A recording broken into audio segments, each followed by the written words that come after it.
So God is not a man. You've heard me say that God only became a man, but he's not a man. If God is a man, he must worship who created him. Are we together now? God only became a man so that he can help men to be restored back to that God nature. But God is not a man. The Bible says that God is not a man that he should lie. Herein lies an intrinsic weakness in men, that men lie. They don't lie because they are necessarily evil. They lie because they are men. God is not a man that he should lie. And the principal tool for lying is your mouth and through words. You don't lie with your hand. Is that true? So when the Bible tells you that God does not lie, it means you can trust everything that proceeds from him. And I've told you that God only does what he says. If he has not spoken, there is no basis for him doing it. Genesis 21 and verse 1, the Bible says the Lord visited Sarah as he had said, and the Lord did unto Sarah as he had spoken. He only does what he says, and then he does as he has spoken. Are we learning now? So faith is based on God's integrity. His integrity is his unbendedness, his unbendableness, that God does not play games with people. If he tells you that I vow to lift you, he's saying you can peg your life and your destiny upon that word. Your assignment is to verify whether it is God that spoke to you. If it is God, stay there. His word will come to pass. Are we together?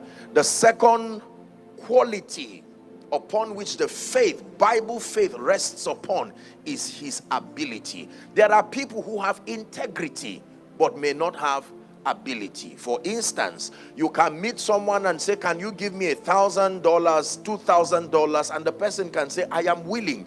Sincerely, if I have it, I will give you.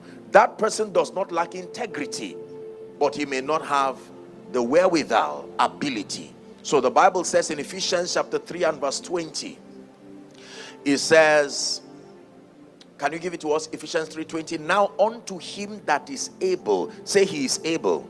Prophesy, say he is able.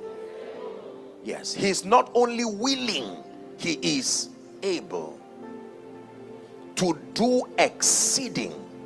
There are people who are able to say, but they are not able to do. I will give you a job. Well, it depends. They can say, but they cannot do. Real power in this kingdom is measured by the degree to which you are able to do what is said. And God said, let there be light, and there was. And he saw that what he said had happened, and it was good. Are you learning now? Because if you know and you trust the one who speaks to you, you do not have a reason to doubt him. We receive by faith. God can never tell you, listen, if you meet the way God blesses, he does not just bless according to our needs. He blesses according to his riches in glory.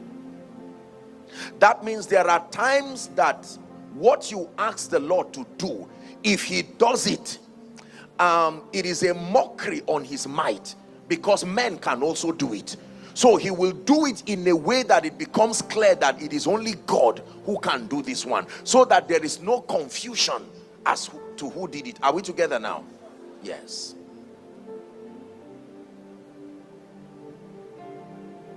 His integrity, his ability. We receive in this kingdom by faith, trusting the one who has spoken, trusting the integrity and the ability of the giver.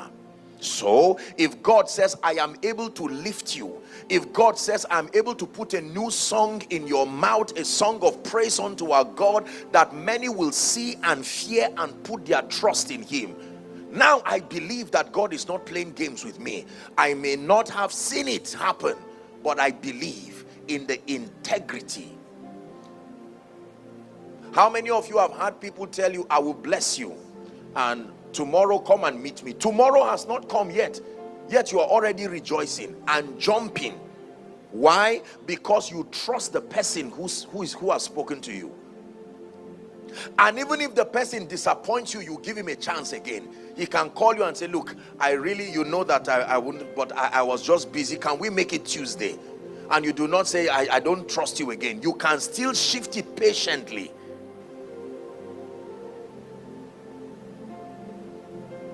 When God speaks to you, I want you to know that he speaks because he has the ability to make what he has said come to pass. Are we together? Now, but my point